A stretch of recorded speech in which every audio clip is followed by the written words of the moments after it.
1. Oh goodness, dearie me, has it been a time. I feel like I owe a few here an update, since I've been mostly dead for about a year now. Let's start by saying I've ditched retail for good.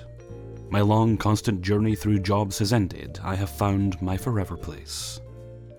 Squid is a welder. I've already secured my place as shop idiot by giving myself a concussion and breaking my finger. I'm in, guys. It is, in fact, in this new position that I have found that no job is entirely free of assholes. This won't come as a surprise to most of you, but I am exceptionally slow and also unfortunately possess just enough vestigial shriveled remains of hope to make me just slightly too naive to the ways of life. There was a beard at work is what I'm trying to say, and as usual there will be no fancy text as I am garbage at it. And I don't get paid to write these. Cast is Squid, me, a slightly chubby, white-as-fuck redhead with the general personality and social skills of a grizzly bear, with mange and a 4chan account. There are probably real feral children out there with better communication skills than I. Red is our beard of the hour, named Red because that is what Red wanted to be called. He is indeed quite red in both complexion and hair color. And chode. He is chode because he is a chode. And I did not sync well with chode. He's not really the highlight of this, but he does act as a catalyst. So in he goes. Believe it or not, I was a garbage welder when I first got to this particular job. I'd only been welding for 6 months prior to this point, and had just tumbled out of my class right into this particular job. I say this because this is probably the only reason I was put into this particular section of the shop.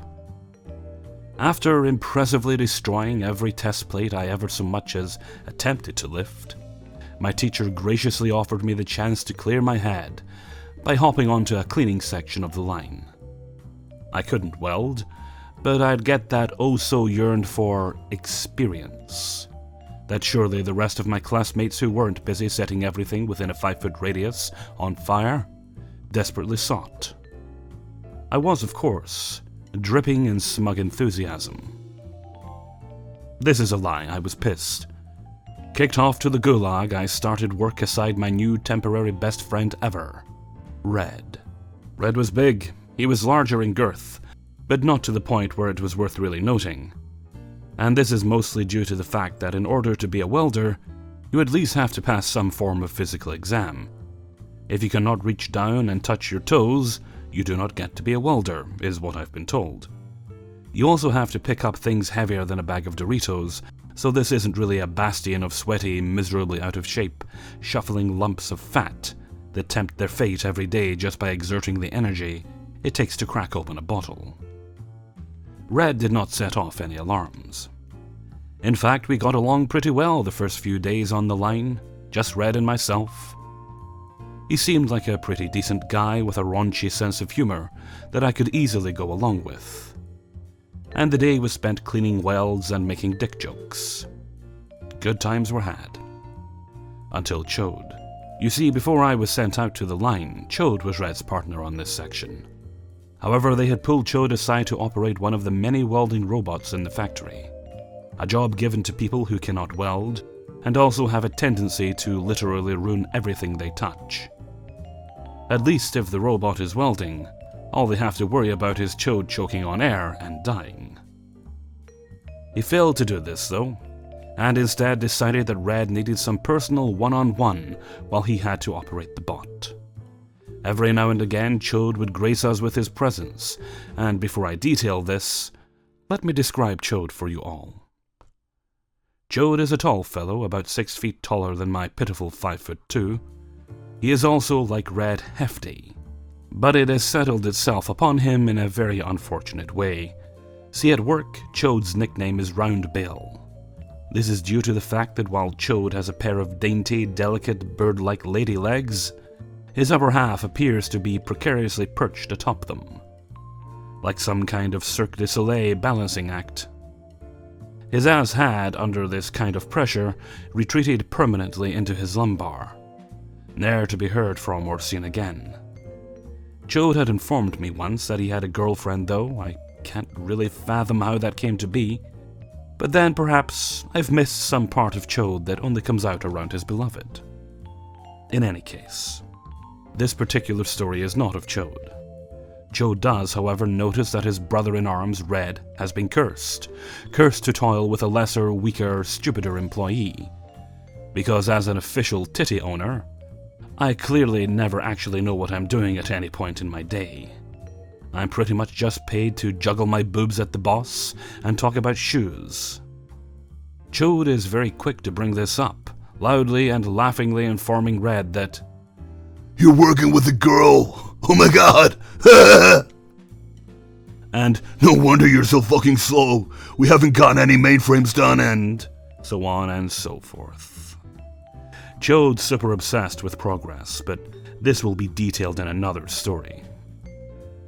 Red is really just a baby beard in comparison, but this story is about an introduction to my time at the shop. In any case, this constant assholery really started to get at Red. He felt he was losing his manhood. Indeed, he was paired with a member of the female sex, a girl, a woman. This could not continue to go unaddressed, of course. He needed to remind his co-worker, me, that I am indeed a girl, and a girl has a place.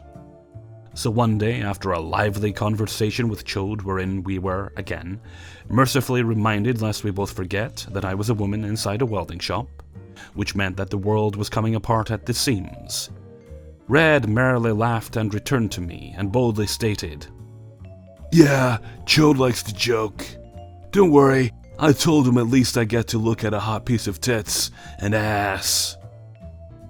Ha, ha, ha.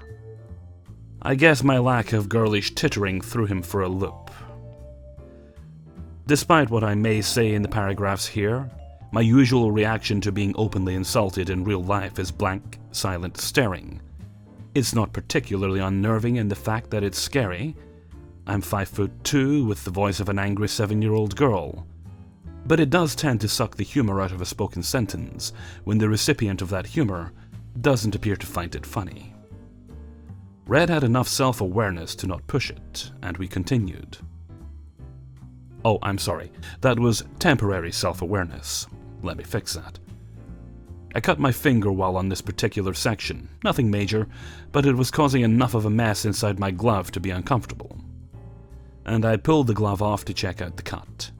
Red noticed and, like the gallant, concerned knight he was, said, "What's up, you cut yourself? You need a tampon for your finger?" Again, a long, blank, vacant stare. But our brave hero probably just figured my baby child lady ears couldn't hear him, so he spoke louder. "Do you need a tampon, Squid? Do you need a tampon? Do you need a tampon for your finger?"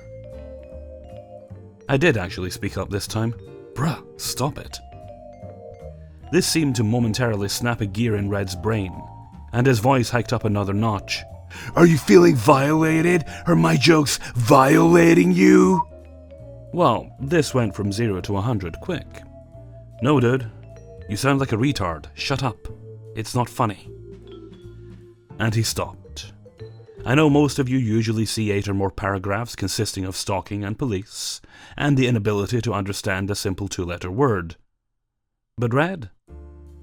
Red was an idiot, but an idiot with operational ears. Red went silent, and the rest of the hour was spent quietly cleaning the mainframes until he apologized. Pretty sure Chode's non-stop jabs at Red's productivity and manliness was what triggered this entire pile of horseshit.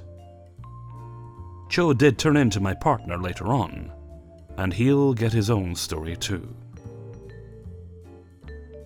2. Introduction. I run a business that uses different lead generators to increase business. IT, the neckbeard of the story, runs a computer repair service that also utilizes one of the lead generators I use a great deal. Please keep in mind we offer entirely different services, so we are not competitors. IT, according to customer care support, meant to help businesses handle customers we gain through their site. He sounds like a fat 20-year-old, he is always rude to them, and they really don't like dealing with him. They do, however, love his website.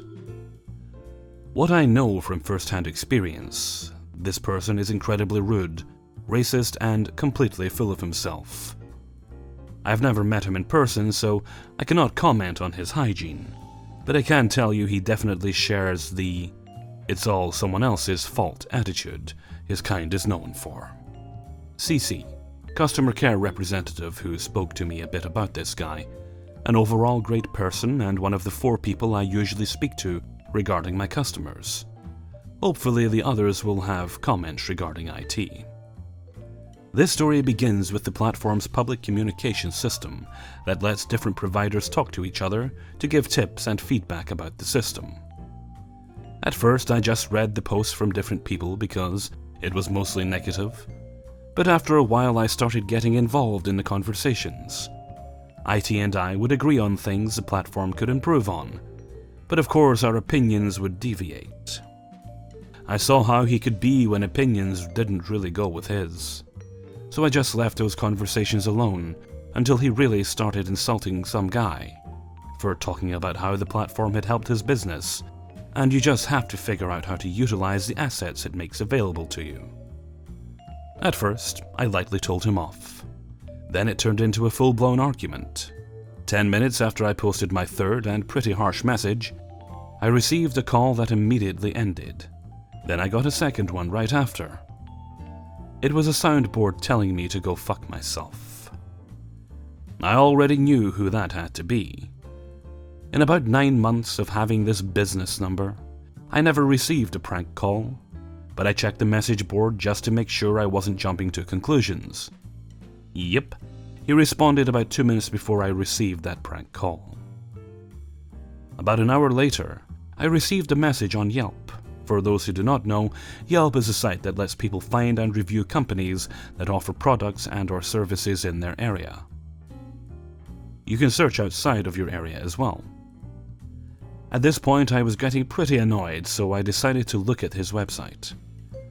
I really wish I could post it here, but I think that would break the rules. His website for computer repair, looks like something out of the 90s. At the bottom of the page, it says the site has been copyrighted since 2002, which means he's a man-child who hasn't grown up yet. Looking at the rest of the site, I completely believe it's that old because it obviously hasn't been updated. I decided to just leave this situation alone for a while, but I had a feeling the irritating swipes wouldn't stop. Boy, was I right. The messages on Yelp would be spaced out by a few days, except for one night when he sent 4 messages of nonsense in a row. Nothing major. The only one that really stood out was one where he asked how much my green card cost. After that, I stopped receiving messages from him. About 3 days ago, I checked my business listing on a platform I hardly use and found we had a second review, a 1-star. I didn't recognize the name, so I went to the person's profile to look at other reviews. They're all terrible, between 1 and 2 stars. One of them is insulting a cashier for being a towel head. 2 of those 1 stars were for IT companies in the same location IT is in. Another scroll downward and I see a 5-star review. The review was for his own company. Now one might ask why someone would leave a review for their own company. I decided to check Yelp to see if I could find him. Sure enough, he has an unclaimed Yelp page. What that means is he or someone else put the business up, but IT never chose to finalize the account. There's one tip. Never disagree with him, he will attack. There are plenty of other places to go. I just left it at that, got in contact with customer support for the platform he wrote a review against my company on, and I'm in the process of getting it removed. I contacted the platform we share, but was told there was nothing they could do because he didn't do anything on their site. I did, however, learn a few interesting things about IT. One, he sends quite a bit of verbal abuse their way. He tells them they're worthless, they shouldn't even be associated with the platform. Essentially how much he hates them. to in the message boards when I asked why he's even on Amazon, and whether the conversation comes up. He talks about how he's constantly setting his business on vacation there, so the site doesn't waste his time asking him to do jobs. I learned from CC that this isn't the case. He's constantly getting his business suspended for breaking rules on the platform. I'm sorry for venting about this, but it's been pretty irritating dealing with this little bastard. I really don't want to sink to his level, but because he keeps using fake accounts, there is very little I can do. 3. This will be kind of long, I guess, but I'll try to keep it a bit contained if possible. So some background. I'm a guy from the Netherlands doing IT classes. My friend is as well. I have no background info on the Necky, as I know him a bit by face but not by personality. All I could gather from his conversation with his friend is that he is from a smallish town that is known for holding pretty far right-wing views about immigration. I don't even know his name, so let's keep calling him Necky. So on to my experience. It was Monday, and they are the longest days. We start at 8:30 AM and don't finish until 5:20 PM. Sometimes the teacher lets us go a bit earlier, 5 PM for example. We were getting lessons in HTML. I say lessons since they are 4 hours back to back with some actual teaching and creating projects, actually using the theory lessons. Our college is fairly small and some of our classrooms were getting renovations. So due to that, the second year and first year students had to share one classroom together, that being the HTML classroom. So I walk in, the room is hot, but hey, what do you expect, sitting cramped in a small room with 40 students, all using laptops with several programs open? I sit down together with my mate by a group of other people. So I sit down, open up my laptop, and start screwing around on the internet, browsing Reddit and whatnot. It was around 4 PM already, so my concentration was running low. Facing me sat the aforementioned Neckbeard. He didn't have an actual physical neckbeard, in fact, there wasn't a bit of facial hair present on him. He was chubby, perhaps a bit fat, but by no means really overweight, blonde hair and blue eyes.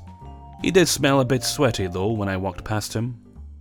He may not really have the appearance of a neckbeard, but hey, it's the beard on the heart that matters, right?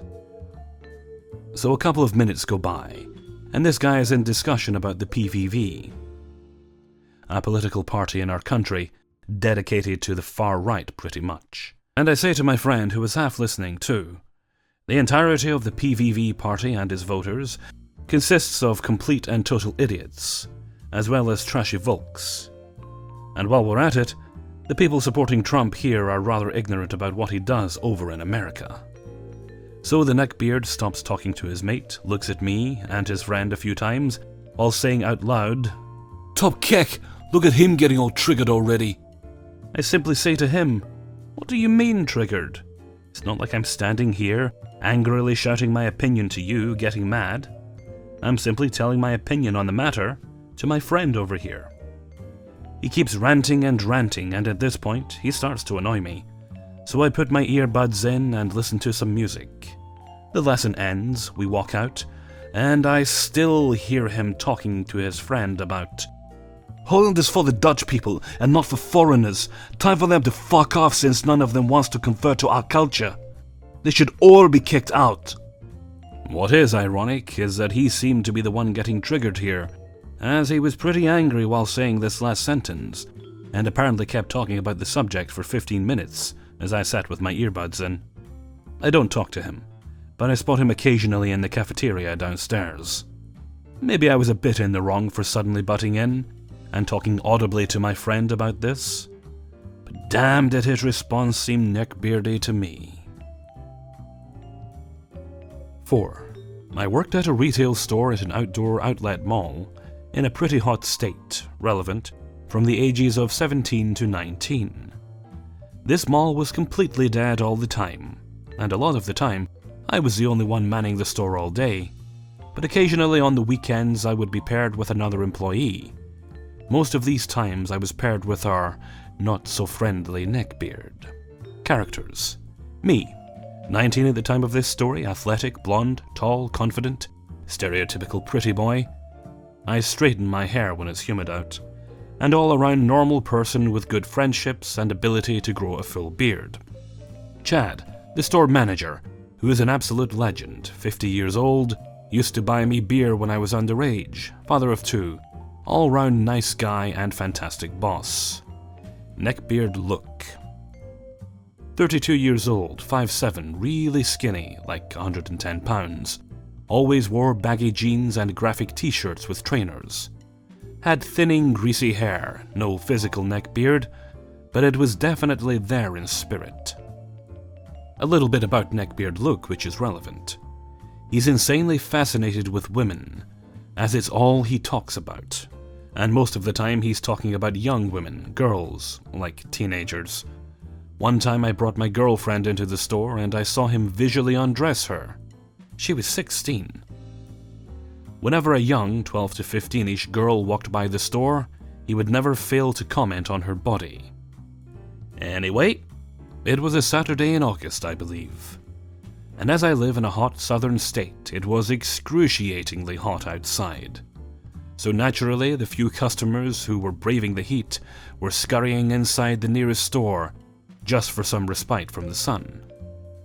Since it was summer, any sane person was dressed in shorts and t-shirt. Not Neckbeard look. Standing towards the back of the store, he was dressed in dark denim jeans and a long-sleeve wool shirt because, you know, the heat doesn't affect him like it does the sheep of the world. So in walks a couple, both of them in their late 20s, fairly good-looking, and the guy was built. Like a tank built. Like the tank top he was wearing began the day as a regular fitted shirt, but he disintegrated the sleeves with his chest and arm day every day bro built. They walk past me and I smile and greet them, to which they acknowledge me as a human being, and all is good. I'm then distracted by another customer, asking a question when I hear Neckbeard look, run over to them and greet them again. Now, for those of you who've worked retail before, you'll know the art of multitasking between helping a customer and keeping an eye on the rest of the store. Whenever I was working with the liability that is Neckbeard look, I had to keep this up. Unsurprisingly, I hear a, "That's extremely inappropriate," coming from the back of the store. The couple storms out of the store without saying anything to me, and I finish up with my customer, letting the store fall silent. Since it's just me and Neckbeard look, I ask him what was all that about, and he replies, "Just some stupid whore." Okay, cheers for the explanation. The phone rings. I answer. The woman asks to speak to the manager because she was just sexually harassed in our store. It's the stupid whore. Fuck yes. Now, being the 19-year-old dickhead I was, instead of telling her that my manager wasn't in the store but I could take a message, I told her I would give her to our assistant manager, non-existent role, which happened to be the only other person working in the store. I listen in to him squirming, trying to explain himself, and he basically ended the call with telling her that she is wrong and she should go fuck herself. He was sweating profusely throughout the conversation, but acted all tough guy, saying he could beat up her boyfriend if they came back for him. Okay, bro. This is where it gets fun. I text my manager Chad and explain to him what just happened, which he thinks is the funniest thing ever. He literally gives no shits about his store. Later in the day, Chad texts Neckbeard look and says he just got a call from corporate about a woman who was sexually harassed in the store by an employee. They're launching an internal investigation, and the woman might press charges. At this stage, Neckbeard look is shitting himself, both internally and externally. He continues to shit himself all week, constantly texting Chad asking for updates about the investigation, to which Chad ignores every single message. This sends him completely overboard. Chad and I laugh about it. The internal investigation wasn't ever a thing. Corporate never knew about the incident. We never actually found out what Neckbeard look had said to the woman, but it was something regarding her outfit and her choice of short shorts, which he found offensive. The woman got a call from Chad who apologized, and all was well in the end. Except for Neckbeard Look. There are plenty more stories that I can elaborate upon, most of them involving Chad messing with Neckbeard Look. 5. Neckbeards. What to say about neckbeards that hasn't already been said? We all know what is meant by a neckbeard. They dress like a boho thrift store threw upon them. They believe women are a subspecies designed for the sexual pleasure of men. Soap and shampoo are like poison to them. And their facial hair is either badly groomed, pathetic, or both, if it's one of those mega neckbeards. The one I'm going to speak of is one of those latter kinds. The mega neckbeard. The kind you rarely encounter outside neo-Nazi web forums, or the Hot Topic complaints webpage. Even this kind of neckbeard has been documented before, and I seriously doubt I have anything to add to the profile of the modern neckbeard that is new.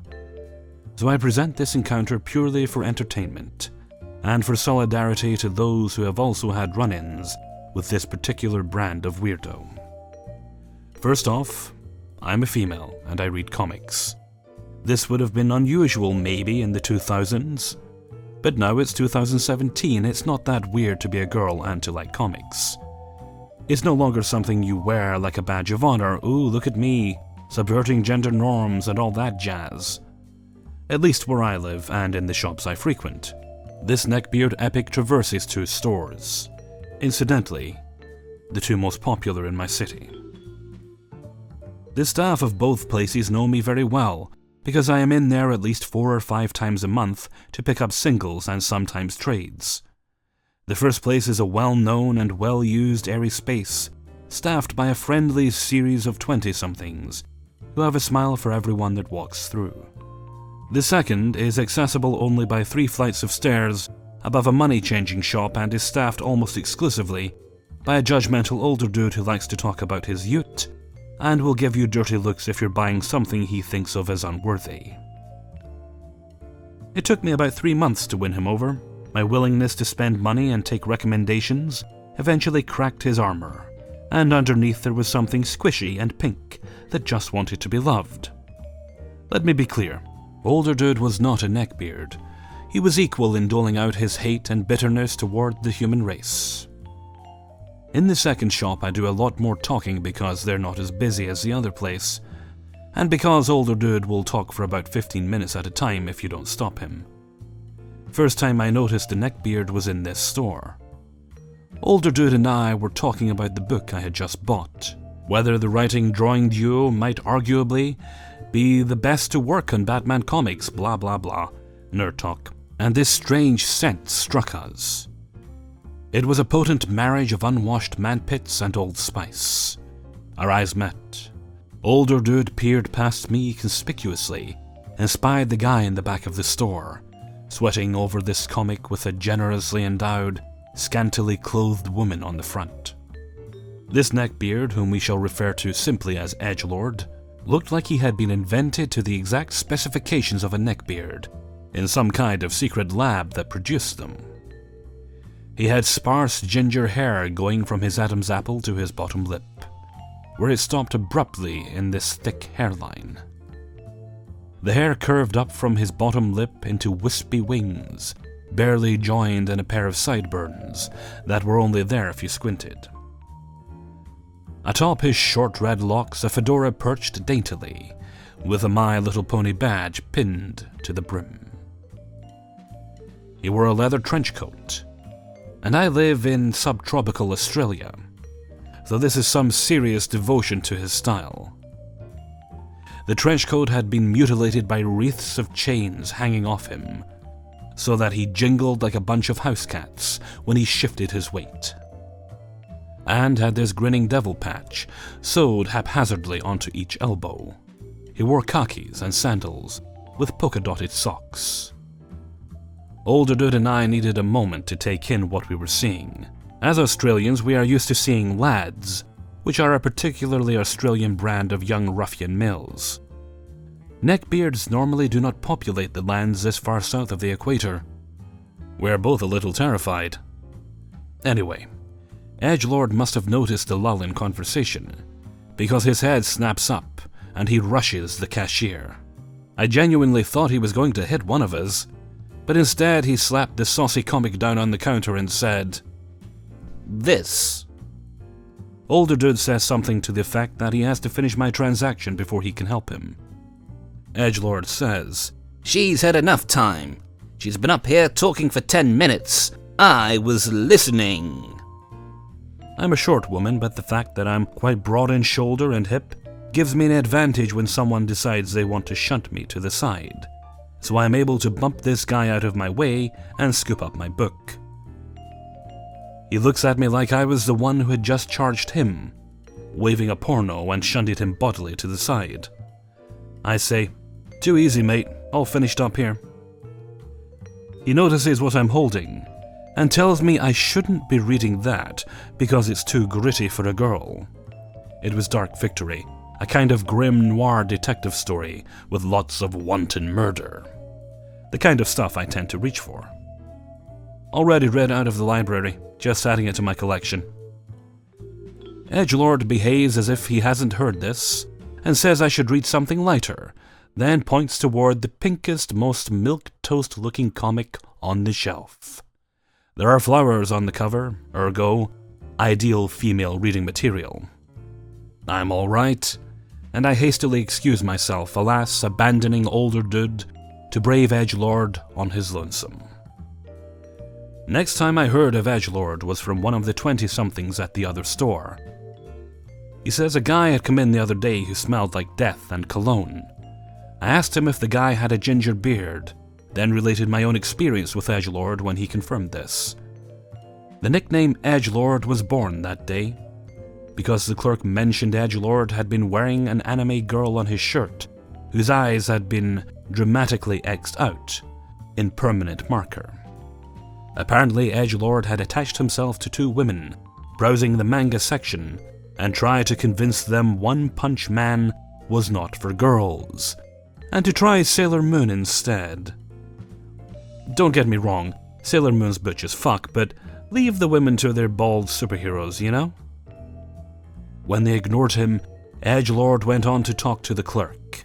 He stood there for a good half hour just talking to the poor clerk. Whenever a customer came up, he'd move off to the side and offer sage comments about the purchases like, "The sex scenes are so hot," and "I identify with the villain in that one." He had the Midas touch, but on his tongue every word he said made people uncomfortable. The clerk got the worst of it. Edgelord told him how he got a lot of sex by going to bars really late at night and picking up the girls that were there alone. He said he'd once dated a supermodel, but she was too emotional for him, and when he broke up with her, she'd sent him nudes to try to win him back. Apparently he'd printed off these nudes and carried them around to show them to people.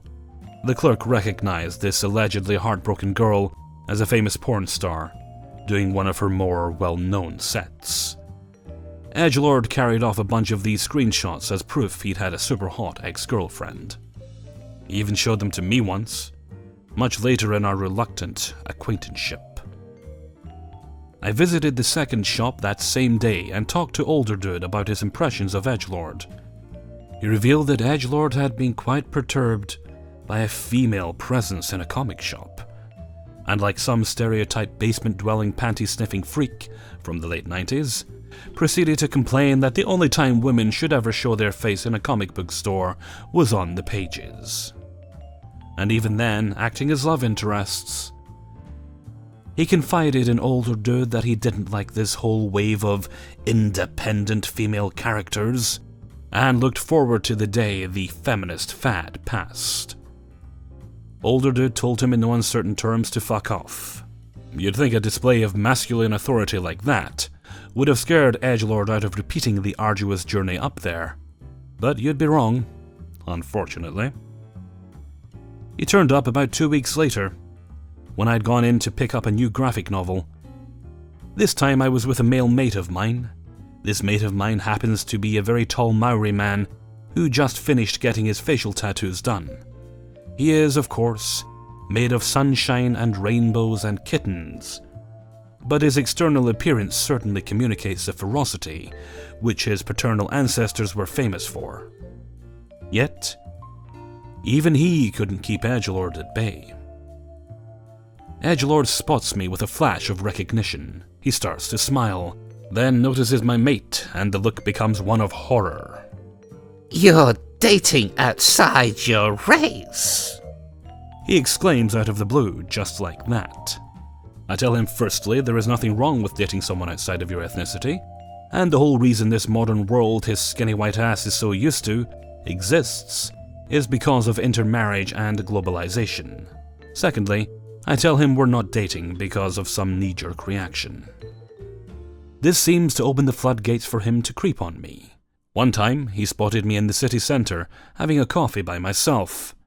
Uninvited, he plopped down in his seat and whipped out the aforementioned pictures of his alleged ex.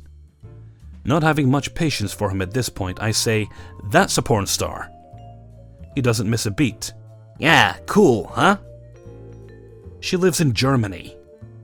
"She flew over here a lot to be with me." I convince him to go away by telling him I dumped my coffee in his crotch. He says, "You can do better things to my crotch." Then excuses himself quickly, presumably before I could make good on my threat. Then he turns up at the 20-something store again. I am taking advantage of a slow day to talk to the clerk about an artist we both admire. I see the clerk's smile crumple into a horrified grimace. I look up, and here comes Edgelord, who has somehow managed to raid the erotica section already before either of us could notice or smell him.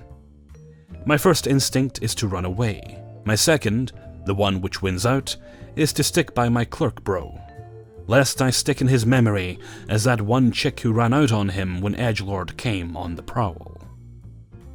Apparently my clerk friend is so moved by this simple display of solidarity that he pulls me behind the checkout desk to stand beside him, 2 knights watching the dragon advance from the ramparts of their castle. "Hey, I've been looking for you," Edgelord says, as if we are not openly mortified that he has joined us. "Me?" I squeak. "Why?" "Have you left your boyfriend yet? I think we would be really good together. You're not like my ex at all. I think we should go out tonight. I know some good bars." "No!" Edgelord acts as if he does not hear me. "And afterwards we can go to a strip club. I know all the girls there. They love me. If the night goes well, maybe we can take one of them home with us. And maybe I can even get you a job there." The conversation has plainly passed from strange and creeperish to downright delusional. Here is the part that the 20-something steps up to the plate. I don't know if the sudden change in Edgelord spooked him as much as it spooked me, or if the idea of one of the regulars being preyed upon by this weirdo was simply too much for him.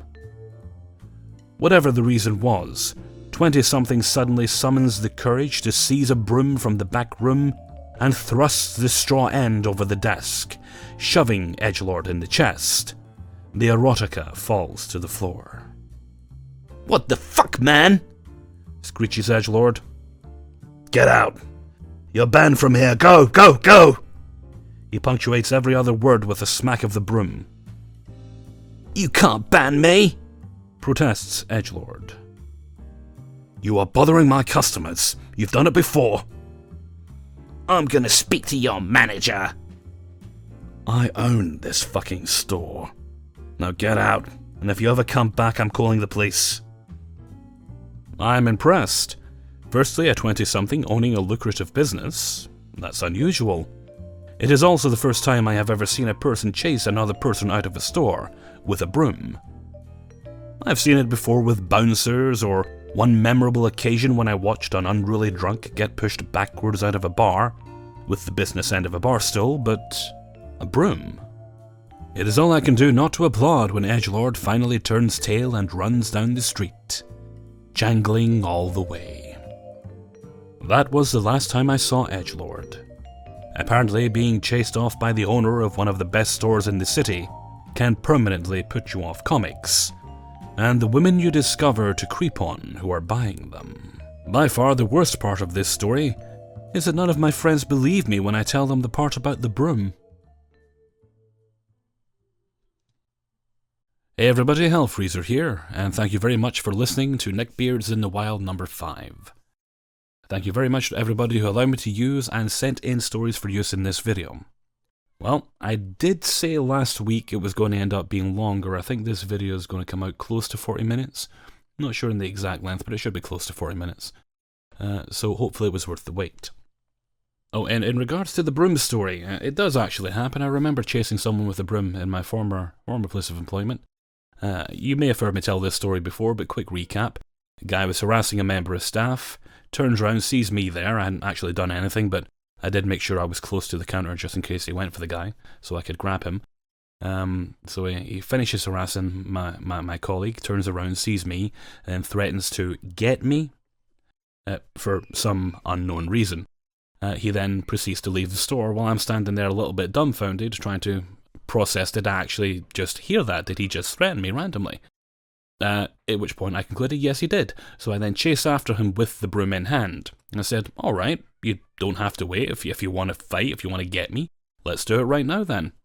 At which point he cited the broom as being the reason he couldn't fight me there. Not the wisest thing to do at work anyway, but it had been quite a while since my last vacation. I was stressed. Anyway, I'm going to head off for now. So until next time, thank you very much for listening, and take very good care of yourselves.